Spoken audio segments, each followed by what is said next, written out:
Hi,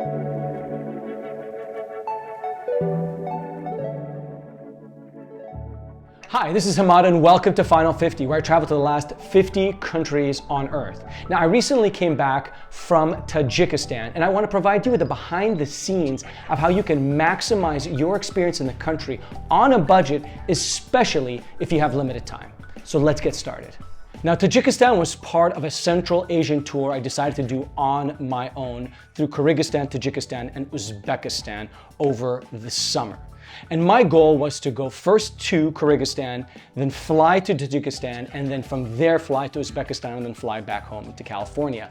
The problem was there was a border skirmish and the countries between Kyrgyzstan and Tajikistan were at odds. So not only were borders closed, but direct flights between both countries were also canceled. And so what I had to do is I had to fly from Kyrgyzstan to Kazakhstan, spend the night there, and then fly from there to Dushanbe in Tajikistan. A bit of a circuitous way of going through it. I was able to pull it off. I also got a kind of a night to rest up before the crazy adventures of Tajikistan. Now, a friend of mine had told me before I got there that you really need a guide in Tajikistan. And I said, why? She said, first of all, the road conditions are really tough. Look, 93% of the country is mountainous. And I had planned to rent a car and drive between different locations. But when I looked at the map, I saw how mountainous it was and treacherous it can be in terms of driving conditions, especially when you go higher altitudes and it gets a little snowy and so forth. You've got to be very careful. So she said, always better to get a guide from that perspective.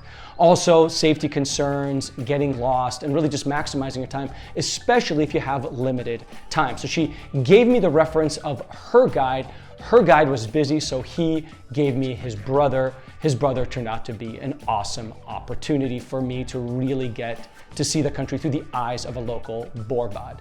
And Borbad's very much part of the adventure of Tajikistan, which I have in the vlog. So always make sure to check out the vlog, obviously, that really tells the story of this incredible journey that I had in Tajikistan, as well as the blog that kind of complements it. So in terms of pros and cons, again, the pros of getting a guide in Tajikistan are the fact that you're going to be able to, provide safety for yourself in terms of they're organizing the cars. They're going to be able to get you to places a lot of other people won't be able to get you to. You'll get to see it from a local perspective, and probably, push comes to shove, you're going to save some money because they're going to know where to go, where to stay. They even may get local rates at the local hotels. So these are definitely the pros. The cons, well, it comes down to the lack of spontaneity that can come from having a guide that also provides you with a pre-subscribed itinerary. You may not necessarily be able to feel the kind of solo adventure to its fullest if you're with a guide. But honestly, when you thought about the safety and the other concerns and really maximizing the experience, especially if you have limited time, do it.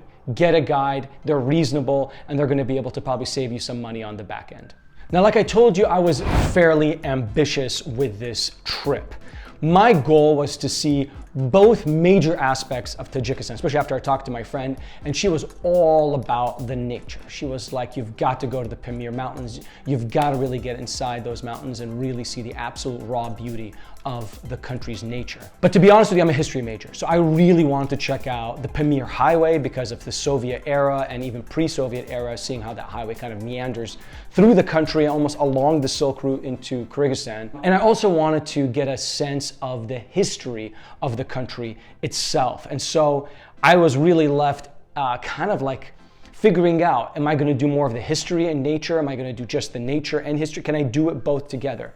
And when I sat down with Borbad and we really started to plan it out step by step, day by day, almost hour by hour, we figured it was sheer impossibility to do everything I wanted to do in the 5 days that I had in Tajikistan. And so what we decided to do was to forego the Pamir Highway, forego the Pamir Mountains. Really, I guess it makes me want to go back because I think that's one of the highlights of your trip to Tajikistan, because there's so few opportunities to see the Pamir Mountains, see something so raw and rugged. I mean, we're talking like mountains that are 6,000 plus meters high. So they're really high up there, but you definitely are going to need a guide to do it. And instead, what we did is we shifted focus and kind of went through the country from the capital up into Iskandarkul Lake, then up into Panjshir, which I hadn't even thought about, but going to Panjshir, which is on the west side of the country and then go to the Seven Lakes and then meander from there to the north of the country to the east side, northeast side of the country to Khujan, which is one of the oldest, if not probably the oldest major city in Tajikistan, and also the second oldest. And we'll talk a little bit about my experience in these different areas. But that's what I had to do. So if you're planning the trip to Tajikistan, be reasonable. If you've got 10 days, you may be able to pull it off. 5 days in the Pamir Mountains, 5 days on a cultural historical tour. 2 weeks, probably ideal. Anything less than a week or at a week, I would choose one or the other, but not try to do both. It is way too much logistics, road conditions, tons of driving, not a lot of planes to get you to different places, unless you're going between Khujan and possibly Panjshir, but really Khujan and the capital. There's not that many internal planes. So definitely think seriously about which direction you want to go in terms of when you plan the trip to Tajikistan in terms of your timing. So in terms of getting money, like I brought money with me to Tajikistan, dollars and so forth. Getting an exchange location to exchange money is not easy. Finding an ATM is not easy. And if you do find an ATM, they have a $100 withdrawal limit per ATM. So it makes it really annoying to have to keep putting the card back in to be able to pull out cash and so forth. So make sure to bring some cash with you if you can change it at the airport and get a good rate. I always use xe.com, which I think is like a foreign exchange. There's a whole bunch of them. I always try to see what the foreign exchange is. The forex is of the local currency, and then maybe do a plus maybe like 1%, 2% add-on if something kind of screws up in terms of getting a good rate, right? So I would try to exchange when you get to the airport, or trying to find an exchange office or even a hotel and just doing a bigger chunk exchange so that you can have local currency with you. Because again, ATMs are a pain. Using your credit card outside of the capital, major pain. And not having cash on hand is really, really not easy, especially you want to have local currency with you. So think about that. Now the costs in Tajikistan, I've got to say, are one of the cheapest I've ever experienced. I've had incredible 3, 4, 5 course meals for around 10 to 12, maybe up to $15 max. Really, you can maximize your experience and get a great, great meal. Really enjoy yourself in terms of, accommodations, driving, in terms of getting a car and so forth for a fraction of the cost of what you get in like Western Europe. Definitely cheaper than Uzbekistan, maybe at parity or even slightly cheaper even of Kyrgyzstan. So just something to kind of think about in terms of cost is definitely affordable. Though I have to say, getting cabs is difficult sometimes to kind of find a cab and negotiate a cab, especially if you're not a local, which again was a great advantage of having Borbad, a local guide with me to be able to negotiate that, especially if you're willing to share a cab with someone, then the cost goes down by 3, 4 times. So definitely worthwhile if you want to take a cab just kind of outside the city center. Getting a driver for a couple of days though is amazing if you have 1 or 2 friends with you. On your own, the cost starts to add up. It's like $60 to $100 a day. So again, if you're limited by budget, it starts to add up if you're on your own. But if you have a couple of people with you, definitely the way to go, because there really is no other way to get to some of these more difficult to reach places out there. And last, I want to say, clothing. These are just some of the logistics I want you to think about. Clothing, even if it's summertime, bring an extra layer, because especially if you go higher in the mountains, it will get cold at night. So bring some extra layers, but down in Dushanbe and even Khujan and so forth, it is pretty hot during the summer, and t-shirt is more than fine, but just something to kind of consider in terms of the logistics of your trip. And let me add also, in terms of safety, I felt very safe in Tajikistan overall. I think the lack of safety, you have to always be careful, but I think the lack of safety has to come into in terms of transportation. You've really got to be careful. I mean, like I'm telling you, I went through a tunnel called the Tunnel of Death. I mean, this tunnel is crazy. I talk about it in the vlog, so definitely look that up. But some of the conditions are pretty crazy and wild out there in terms of rocky conditions, off-roading. Some of the roads are really, really tough. I'll talk about it with the Seven Lakes trip that I did near Panjshir. But the point is, I think the safety part comes into more transportation and so forth, and less to do with safety in terms of crime. I really, really felt very safe in Tajikistan.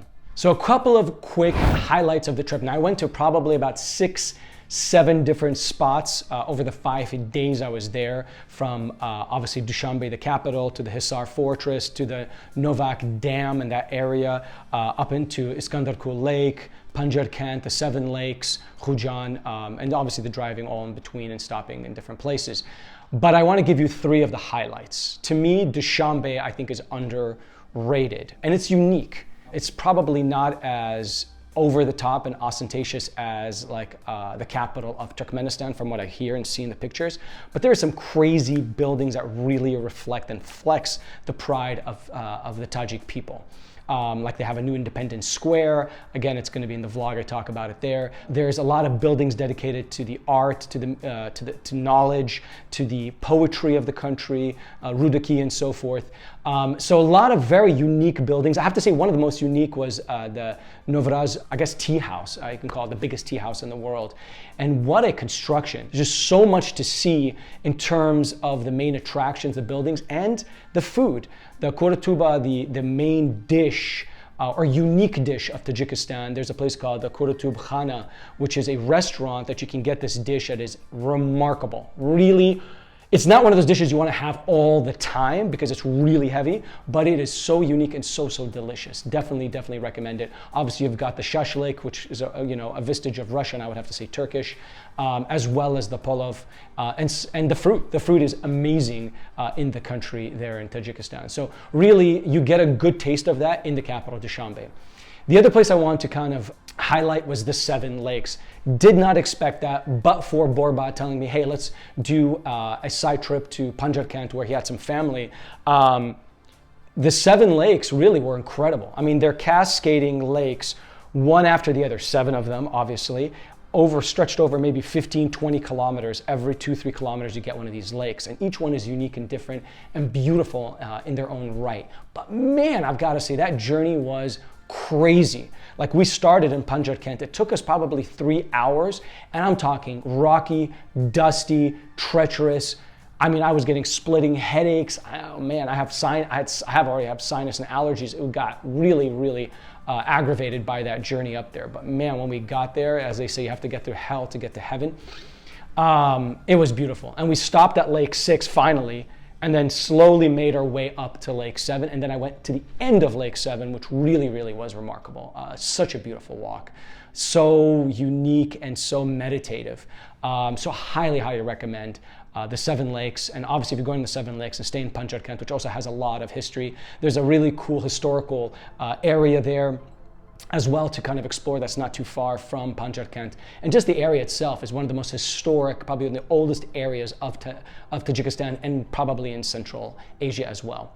The third area I want to highlight is Khujan. Khujan, again, being very mountainous in the distance, real incredible juxtaposition between old Soviet time and historic Islamic time, the poetry, the art, the culture, the bazaars. There's so much going on in Khujan. It's the second largest city in the country. I want to say the oldest major city in Tajikistan, central to the Silk Route. So much to see in Khujan, and a great launching pad before getting into Uzbekistan as well. And just kind of checking out that whole area up there. And the drive is really cool.